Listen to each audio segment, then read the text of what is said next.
અધ્યયતા સંબંધી પરિબળો 1. બુદ્ધિ કક્ષા લેવલ ઓફ ઇન્ટેલિજન્સ. બુદ્ધિને એબિલિટી ટુ લર્ન તરીકે પણ વ્યાખ્યાયિત કરાઈ છે.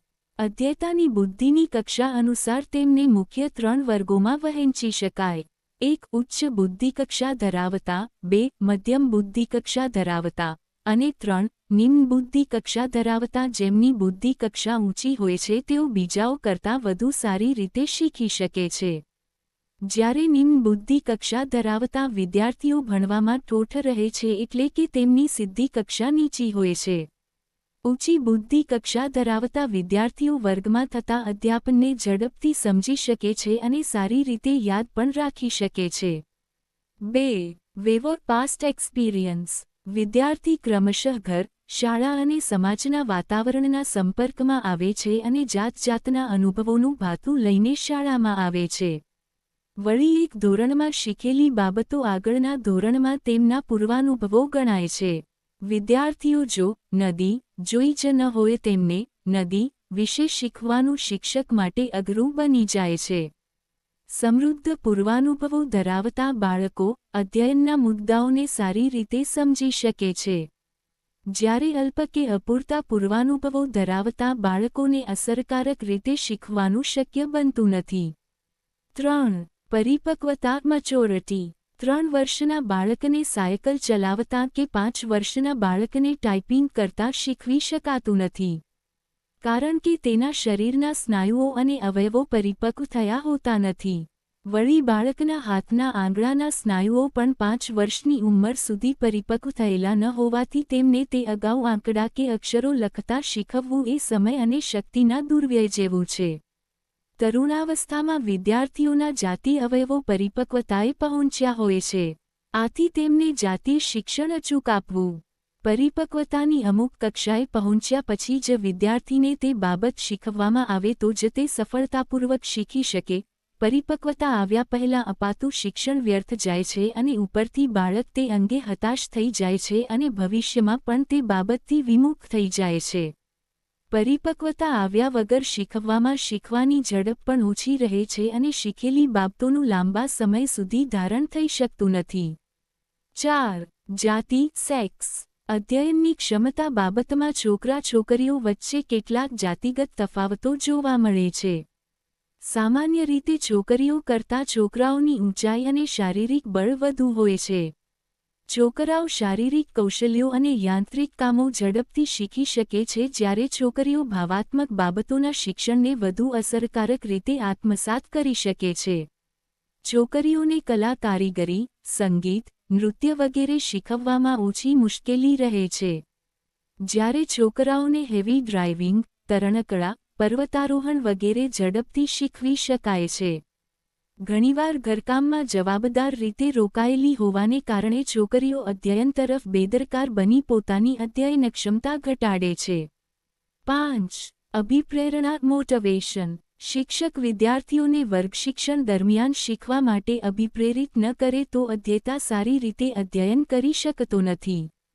શિક્ષક ઉપરાંત વાલી મા-બાપ પણ બાળકને અભિપ્રેરિત કરી શકે. યોગ્ય રીતે અભિપ્રેરિત થયેલા અધ્યયતા અધ્યયન રસપૂર્વક કરે છે.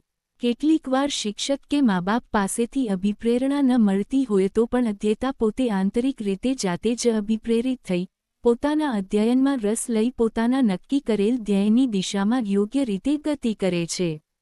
તેના આંતરિક પ્રેરકો રસ, વલણ, સિદ્ધિની આકાંક્ષા, ભાવિની કોઈ ઝંખના વગેરેને લીધે પણ અધ્યયતા અસરકારક રીતે અધ્યયન કરી શકે છે. 6. શીખવાનો ઈરાદો ઇન્ટેન્શન ટુ લર્ન. જો અધ્યયતા પોતે શીખવાનો ઈરાદો ધરાવતો હોય તો અધ્યયન સારું થઈ શકે છે. અધ્યયતા જે પ્રવૃત્તિઓમાં કોઈના કહ્યા વગર આપમેળે ભાગ લે છે તેમાં તેનો અધ્યયનનો ઈરાદો સ્પષ્ટ દેખાઈ આવે છે. કોઈ વિદ્યાર્થી શાળાના સમાજ વિદ્યા મંડળમાં આપમેળે જોડાય તો આપણે કહી શકીએ કે તેનો શીખવાનો ઈરાદો છે.